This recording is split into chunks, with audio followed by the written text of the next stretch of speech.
National Training and Development Curriculum for Foster and Adoptive Parents. All parents want their children to become the best adults they can be. Healthy sexual development is an important part of the journey from childhood into adulthood. In the following segments, you'll hear from leading experts who will discuss healthy sexual and identity development, differences between sexual orientation, gender, and identity, overcoming bias and discrimination, and risk factors for children who have experienced trauma. You'll also meet Justice and his adoptive mother, Kim, who will share insights about Justice's journey to embrace his sexual identity. Kim Stevens, adoptive parent. One of the things that I think is really crucial, but also really difficult for foster parents, is to understand what healthy sexual development looks like and how they can support that. Vinod Chilani, MD, MSED, FSA HM, CEDS, Section Chief, Adolescent Medicine, Phoenix Children's Hospital. Being sexually healthy is to come to a positive sense of oneself as a sexual individual with one's pattern of attractions. And the task is to prepare young people for these developmental milestones and to speak about the positives, not just the negatives of sexuality.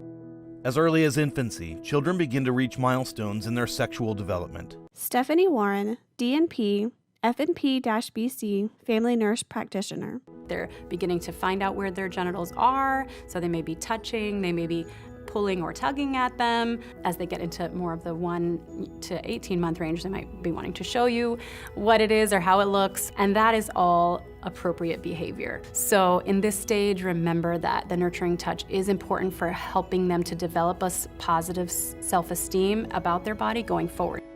The next developmental milestones usually occur between 18 months and age 3. 2 bullet points appear. Establish boundaries and use correct names for genitals. During this time, children may be experiencing a exploration of their genitals that may seem concerning to you, but it is completely appropriate. Masturbation at this age is for pleasure and not for orgasm. You can begin to develop boundaries about where that particular type of behavior may occur, making a safe space for that.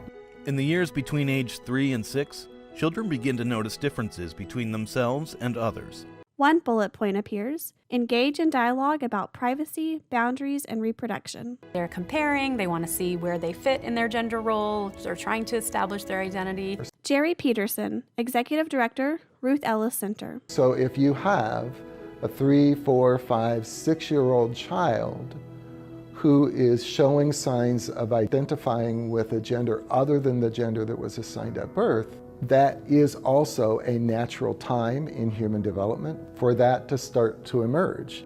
They continue to explore their own bodies and become curious about the bodies of others too. Imagine you have this child in your home that's about 4 years old, and you decide to invite the neighbor over as well. And they're in the living room playing, you decide to go into the kitchen and make a snack and come back to find that one is looking at the other's genitals. While it is appropriate development, it may shock you. Parents should acknowledge the exploratory play and then redirect to a new activity. Can you get it yourself?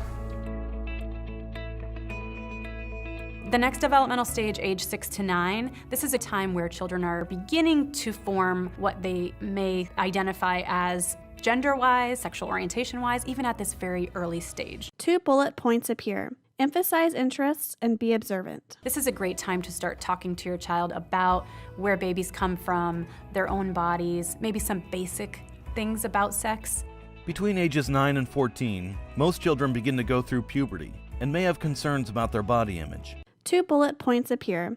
Model positive body image and demonstrate openness and acceptance of sexual preference and gender identity. What is important to know is the types of language that you use about bodies and about your own body and about admiring other people's bodies around the adolescent at this stage. This is also the time when sexual attractions intensify and gender identity begins to solidify. During this age range, you may see a stronger leaning towards a certain sexual orientation or a gender identity. 2 bullet points appear. Set boundaries and have honest conversations about sexual health and safety. 14 to 18-year-olds are learning to be very independent. They're learning to differentiate between biological sex roles and socially constructed ones and finding where they fit along that spectrum. Engaging in sexual activity often occurs during this stage of development. I think the difficulty is that when kids are in foster care, our focus is entirely on keeping them safe. So what we tend to do is we wrap foster kids sort of up in this invisible cloak that says you can't have sex, you can't date. Anthony Barrows, Managing Director, Ideas 42. The most important thing that we can do is be honest with young people and to help them understand the consequences of the various activities they might engage in. The fact of the matter is that if we don't have those conversations and talk about safer sex practices and ways to prevent pregnancy and STIs, those activities will still take place, but they'll take place hidden from you. And so as much as I wanted my kids to wait until they were adult to have sex, I also knew that if I told them you can't do X, Y, Z, they were likely going to do it anyway, and they were never going to feel safe to come to me if there was a problem. Throughout a child's developmental timeline, they are forming their sexuality and identity. We often confuse what gender identity is, what birth gender, and what sexual orientation is. LGBTQ is right now probably one of the most common phrases that people will hear. So that's lesbian, gay, bisexual, transgender, or in some communities it could mean queer, and in other communities it may mean questioning or both.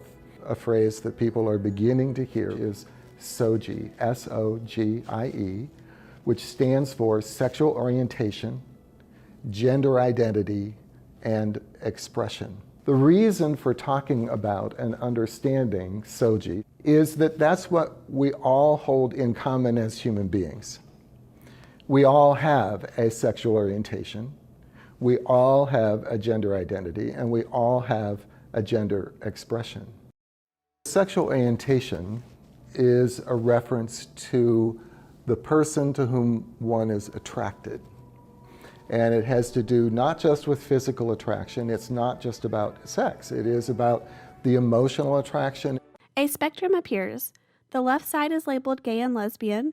The middle is labeled bisexual, pansexual, and asexual. The right side is labeled heterosexual. Gay, lesbian is identified as attracted to members of the same assigned sex. Bisexual is identified as attracted to both men and women. Pansexual is identified as sexual attraction is not limited by biological sex, gender, or gender identity. Asexual is identified as without sexual feelings or associations. Heterosexual is identified as sexually attracted to people of the opposite sex. Justice Stevens, adopted person. I always had an attraction towards girls, but I didn't know how to express it. Justice and Kim sit at a dining room table talking. Do you remember me always changing the channel if a girl was on TV and you walked into the room? No. I did. I didn't even notice that. Yeah, I did all the time. Like, it didn't matter what I was watching. It could have been a commercial. If a girl got on the TV, I would switch it because I felt like, oh my God, they're gonna know They're gonna know I like They're that. gonna know I like her. With gender identity, that's about who a young person understands themselves to be inside. In our culture, we focus on what's called a binary system. It means you are either male or you are female. A spectrum appears. The left side is labeled female, cis. The middle is labeled genderqueer and transgender. The right side is labeled male, cis. Cisgender is identified as personal identity and gender corresponds with birth sex. Genderqueer is identified as identifies with neither, both, or a combination of male and female genders. Transgender is identified as personal identity and gender does not correspond with birth sex. I always knew that I liked boy things when I was little. I hated dresses, I hated makeup. While there may be particular genitalia present, that does not always mean a child will identify their gender identity with the gender that was assigned at birth. It's not uncommon for them to start out saying, you know, I'm gay or I'm lesbian, and then say, no, not really. I'm really not lesbian. I'm really a transgender male because I like women not in the way that women like women, but I like women in the way men like women. I ended up coming out as lesbian when I was 19. And it still just didn't feel right. It still didn't feel like I was complete. 3 years ago, I finally opened up to my family about my true self, and that's that I was born in the wrong body. I'm really a man. Justice and Kim sit on a couch looking through a photo album. You are totally boy.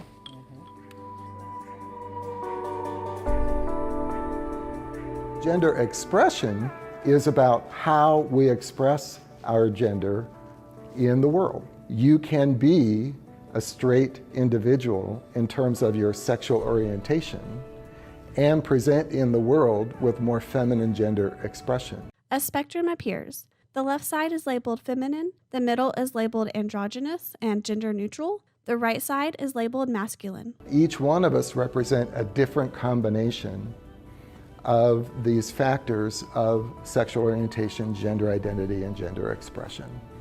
I had a 16-year-old patient and is female identifying, is an assigned male at birth, and her mother was sharing with me. She says she identifies as female, but I don't see her taking on female clothing.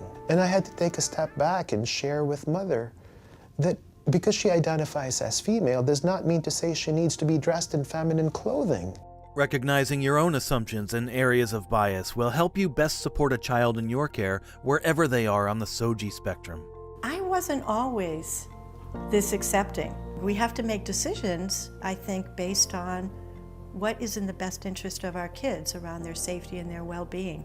And sometimes that means that you have to reevaluate your own values or your own expectations in order to meet the needs of that child in a way that's safe and supportive and embraces them for all that they are. Sometimes we're not mindful of the comments that we make about LGBT populations until it happens to one of ours. And all those times that families may have made pejorative comments about LGBT people, your children were listening. Remember that your children listen. Learning to not say things like girlfriend or boyfriend and maybe say special someone. Is that a special someone in your life? Other things that I think that we can do, especially with older kids when they join our family, we can ask them, what pronouns do you use? It's critically important for us to model in our speech and our language respect for LGBT people and equity, a sense of equity that they are no less. We have to be absolutely intolerant of homophobic humor. It's not funny. Any kind of humor that puts down another person, again, is giving a message to our children that maybe they're not safe to be who they are, and that we're going to have a judgment about that. Something as simple as displaying a magnet on the fridge, a rainbow magnet or an allied sticker, making sure that they have a wide range of relationships to look at as normal. First time my mom brought me to the gay pride parade, she was trying to speed to get us on time to the parade. You know, she was more excited than I think me and my sister were. And it was things like that that was like, wow, like this isn't, she's not pretending to be supportive, she's not pretending to be interested, like she really is making this a part of her life. Foster and adoptive children with a history of trauma may be at a greater risk of engaging in unhealthy interpersonal relationships. They are more at risk for being involved in relationships that are like peer pressured type of relationships, maybe unhealthy sexual relationships. If all you've seen in terms of interpersonal relationships, and particularly romantic relationships among adults and peers, are things where people are hurting each other or allowing themselves to be hurt by circumstance, then it's almost impossible to imagine how you would learn to have a healthy mutual relationship, sexually, romantically, or even as friends. When children see their parents, their mentors, even their foster parents, displaying healthy affection, displaying positive and kind interactions with one another, they learn that affection is good. Some details of your child's history may not be known until they feel safe to disclose them. We didn't really know all of our children's history. And that was not the fault of the agency. Children will often not tell anybody about something that's happened because they're afraid of repercussions. They're afraid of consequences. So that little 7-year-old that came into my family revealed her sexual abuse history. At 16, she revealed piece by piece a horrendous sexual abuse history that happened in foster care, where she was told she was going to be safe. Children exploring or questioning their sexual identity in an unsupportive environment can have heightened risks of anxiety, depression, substance abuse, and suicide. I should be a statistic, not just because of my history, but just of my whole life. Like, I should be a statistic. I should be dead. I should be addicted to drugs. I should be in prison. Family acceptance is tremendously protective. It protects against depression, it's protective of substance abuse, it's protective of suicidality, and families truly have the opportunity to promote positive outcomes for their children and youth who might be gender questioning or LGBT by affording them the affirmative space through which they might develop their identities. The chapters in my book that I didn't want to read out loud, my mom would read it out loud. And the chapters that I wanted to erase or say it's not true, my mom would say, no, it's okay, we know it's true. No matter their age, no matter their developmental milestone, really what it boils down to is love. The love that you show to that child, that's really what they need in the end. My mom loving me unconditionally did more for me than what she probably even knows. Why are you tearing up? Because you make me Oh my God. proud and stuff.